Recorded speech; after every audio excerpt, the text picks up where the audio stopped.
வணக்கம். Akashvani.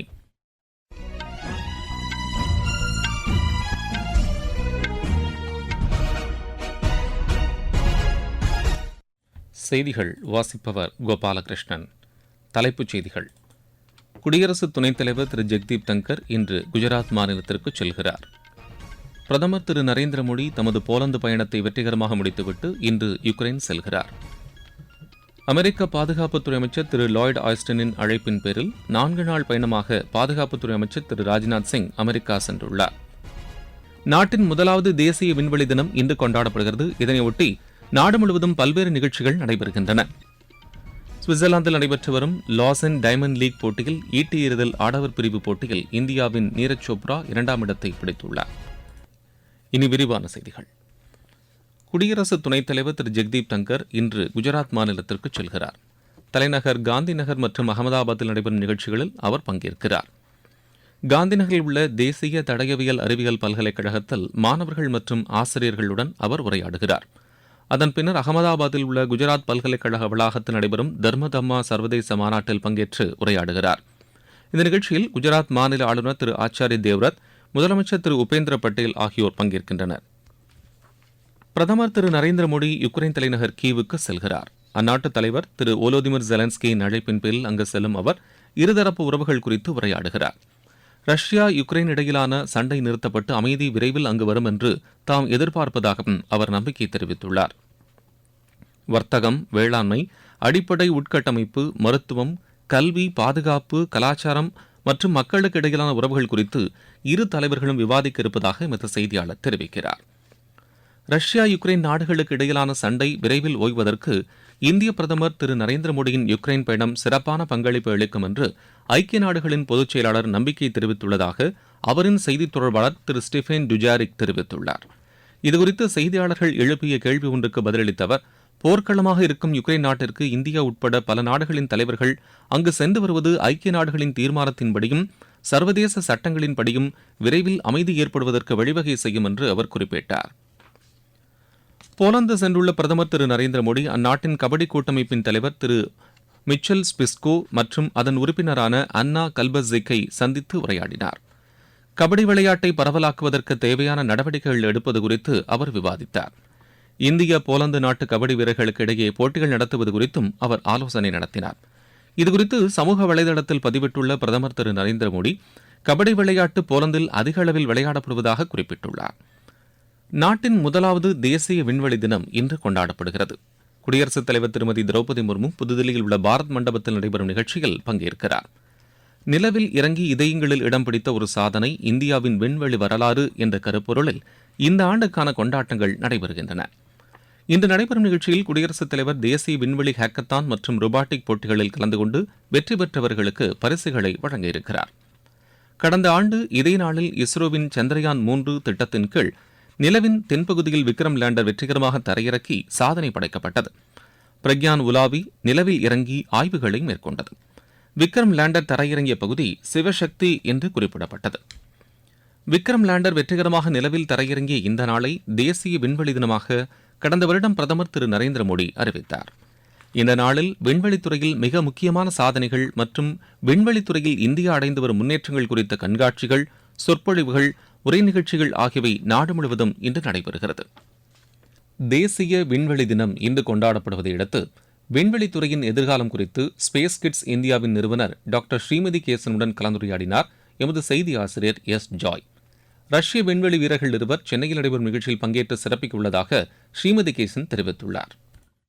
National space டேக்கு விண்வெளி வீரர்கள் 2 பேர், ஒரு ரஷ்ய வீரர் சர்விங் காஸ்மோனாட், அதுக்கப்புறம் இன்னொருத்தர் வந்து கசாக் அஸ்ட்ரோனாட், ஒரு ஃபைட்டர் பைலட், இன்னொருத்தர் வந்து ஃப்ளைட் என்ஜினியர். 2 பேருமே வந்து ஸ்பேஸில் போயிட்டு வந்திருக்காங்க. ஸோ அவங்கள கூட்டிட்டு வரோம் இங்கே 23ஆம் தேதி கலைவாணர் அரங்கம்ல. இப்போ என்னன்னா, இப்போ நான் ஒரு வீரரை கண்ணுக்கு முன்னாடி பார்க்குறேன். இவங்க வந்து 400 நாள் ஸ்பேஸில் இருந்திருக்காங்களா, இவங்க வந்து 200 நாள் ஸ்பேஸில் இருக்காங்களா, அங்கே கிராவிட்டியே இல்லையே, சாப்பாடே இல்லையே, யாருமே பேசுறதுக்கு இல்லையே, ஒண்ணுமே பண்ண முடியாத ஆராய்ச்சி தவிர அப்படிலாம் நம்ம வாழ்ந்துட முடியுமா அப்படிங்கிறதுக்கு யதார்த்தமா நம்ம வந்து அவங்கள கொண்டு காமிக்கிறோம் பாத்தீங்களா. இன்னைக்கு நான் வந்து எத்தனையோ பிள்ளைங்களை எதிர்பார்த்துட்டு இருக்கேன் அன்னைக்கு வர.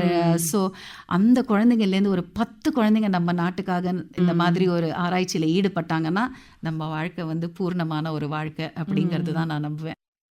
நீங்கள் கேட்டுக்கொண்டிருப்பது ஆகாஷவாணியின் செய்தி அறிக்கை. நேயர்களே,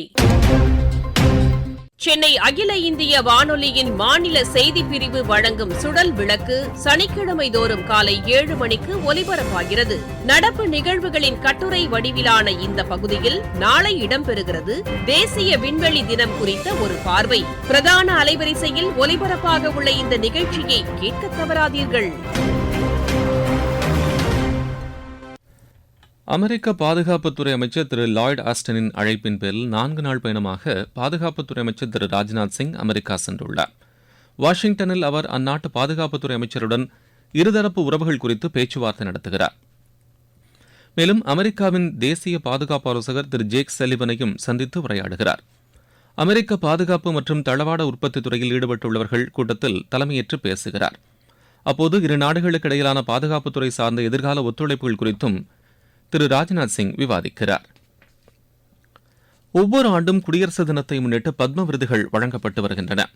2025 ஆண்டுக்கான பத்ம விருதுகளுக்கான பரிந்துரைகளை அடுத்த மாதம் 15ஆம் தேதி வரை அனுப்பலாம் என்று மத்திய உள்துறை அமைச்சகம் தெரிவித்துள்ளது. இந்த பரிந்துரைக்கான நடைமுறைகள் இந்த ஆண்டும் மே 1ஆம் தேதி தொடங்கியது.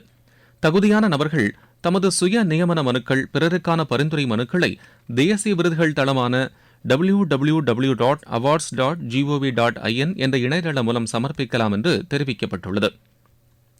கலை, இலக்கியம், கல்வி, விளையாட்டு, மருத்துவம், சமூக பணி, அறிவியல், பொறியியல், பொது விவகாரங்கள், சிவில் சேவை, வர்த்தகம் மற்றும் தொழில்துறை போன்ற துறைகளில் புகழ்பெற்ற சிறந்த சாதனைகள் மற்றும் சேவைகளுக்காக இந்த விருதுகள் வழங்கப்படுகின்றன. உலகின் வடிவமைப்பு நாடாக இந்தியா உருவாக வேண்டும் என்று மத்திய வர்த்தகத்துறை அமைச்சர் திரு பியூஷ் கோயல் தெரிவித்துள்ளார். மும்பையில் நேற்று வைரத் தொழிலில் ஈடுபட்டுள்ள தொழிலதிபர்களுடன் அவர் கலந்துரையாடினார். அப்போது பேசிய அவர், வைரத் தொழிலில் ஈடுபட்டுள்ளவர்கள் இந்தியாவின் வடிவமைப்பு துறையில் மிகச்சிறந்த பங்களிப்பை அளிக்க வேண்டும் என்று கேட்டுக் கொண்டார். பிரதமர் திரு நரேந்திர மோடி இந்தியா தலைசிறந்த வடிவமைப்பு மையமாக உருவெடுக்கும் என்று தனது சுதந்திர தின உரையில் குறிப்பிட்டார். அவரின் அந்த எதிர்பார்ப்பை பூர்த்தி செய்யும் விதத்தில் வைர தொழில்துறையினர் செயல்பட வேண்டும் என்று திரு பியூஷ் கோயல் கேட்டுக் கொண்டார். அல் கொய்தா தீவிரவாத அமைப்புடன் தொடர்புள்ளதாக கருதப்படும் 11 பேரை தில்லி காவல்துறையினர் கைது செய்துள்ளனர். கைது செய்யப்பட்டுள்ளவர்கள் ஜார்க்கண்ட், ராஜஸ்தான், உத்தரப்பிரதேசம் ஆகிய இடங்களில் தீவிரவாத நடவடிக்கைகளில் ஈடுபட இருந்ததாக தில்லி காவல்துறை தெரிவித்துள்ளது. மேலும் இந்த அமைப்பில் தொடர்புடையதாக கருதப்படும் பலரும் கைது செய்யப்பட இருப்பதாகவும் தெரிவிக்கப்பட்டுள்ளது. கைது செய்யப்பட்டவர்களிடமிருந்து ஒரு AK-47 ரக துப்பாக்கியும் ஆயுதங்களும் கைப்பற்றப்பட்டதாக தில்லி காவல்துறை தெரிவித்துள்ளது. அடுத்த மாதம் 7ஆம் தேதி விநாயகர் சதுர்த்தி கொண்டாடப்படுகிறது. இதனையொட்டி விநாயகர் சிலைகளை நீர்நிலைகளில் கரைப்பது குறித்து தமிழ்நாடு மாசு கட்டுப்பாட்டு வாரியம் வழிமுறைகளை அறிவித்துள்ளது. இதன்படி களிமண்ணால் செய்யப்பட்டதும் பிளாஸ்டர் ஆஃப் பாரிஸ் பிளாஸ்டிக் மற்றும் தெர்மோகோல் கலவை அற்றதுமான சுற்றுச்சூழலை பாதிக்காத மூலப்பொருட்களால் செய்யப்பட்ட சிலைகளை மட்டுமே நீர்நிலைகளில் கரைக்க வேண்டும் என்று தெரிவிக்கப்பட்டுள்ளது. செயற்கை சாயம் பூசப்பட்ட சிலைகளை கரைப்பதை தவிர்க்க வேண்டும் என்றும், மாவட்ட நிர்வாகத்தினால் குறிப்பிடப்பட்டுள்ள இடங்களில் மட்டுமே கரைக்க வேண்டும் என்றும் மாநில மாசு கட்டுப்பாட்டு வாரியம் அறிவுறுத்தியுள்ளது. விளையாட்டுச் செய்திகள். சுவிட்சர்லாந்தில் நடைபெற்று வரும் லாசன் டைமண்ட் லீக் போட்டியில் ஈட்டி எறிதல் ஆடவர் பிரிவு போட்டியில் இந்தியாவின் நீரஜ் சோப்ரா 2ஆம் இடத்தை பிடித்துள்ளார். 20 வயதுக்குட்பட்டோருக்கான தெற்காசிய கால்பந்து சம்மேளன சாம்பியன்ஷிப் போட்டியில் இந்திய அணி இன்று மாலத்தீவு அணியை எதிர்கொள்கிறது. இந்த போட்டி நேபாள் தலைநகர் காத்மண்டுவில் நடைபெறுகிறது. இந்திய நேரப்படி இன்று பிற்பகல் மணி 2:45க்கு இப்போட்டி தொடங்குகிறது. ஏற்கனவே 3 புள்ளிகள் பெற்றுள்ள இந்திய அணி இன்று நடைபெறும் போட்டியில் மாலத்தீவு அணியுடன் ஆட்டத்தை சமன் செய்தாலே அரையிறுதிப் போட்டிக்கு தகுதி பெறும் வாய்ப்புள்ளது. மீண்டும் தலைப்புச் செய்திகள். குடியரசு துணைத் தலைவர் திரு ஜெக்தீப் தங்கர் இன்று குஜராத் மாநிலத்திற்கு செல்கிறார். பிரதமர் திரு நரேந்திர மோடி தமது போலந்து பயணத்தை வெற்றிகரமாக முடித்துவிட்டு இன்று உக்ரைன் செல்கிறார். அமெரிக்க பாதுகாப்புத்துறை அமைச்சர் திரு லாய்ட் ஆஸ்டனின் அழைப்பின் பேரில் 4 நாள் பயணமாக பாதுகாப்புத்துறை அமைச்சர் திரு ராஜ்நாத் சிங் அமெரிக்கா சென்றுள்ளார். நாட்டின் முதலாவது தேசிய விண்வெளி தினம் இன்று கொண்டாடப்படுகிறது. இதனையொட்டி நாடு முழுவதும் பல்வேறு நிகழ்ச்சிகள் நடைபெறுகின்றன. சுவிட்சர்லாந்தில் நடைபெற்று வரும் லாசன் டைமண்ட் லீக் போட்டியில் ஈட்டி எறிதல் ஆடவர் பிரிவு போட்டியில் இந்தியாவின் நீரஜ் சோப்ரா 2ஆம் இடத்தை பிடித்துள்ளார். இத்துடன் இந்த செய்தி அறிக்கை நிறைவு பெற்றது.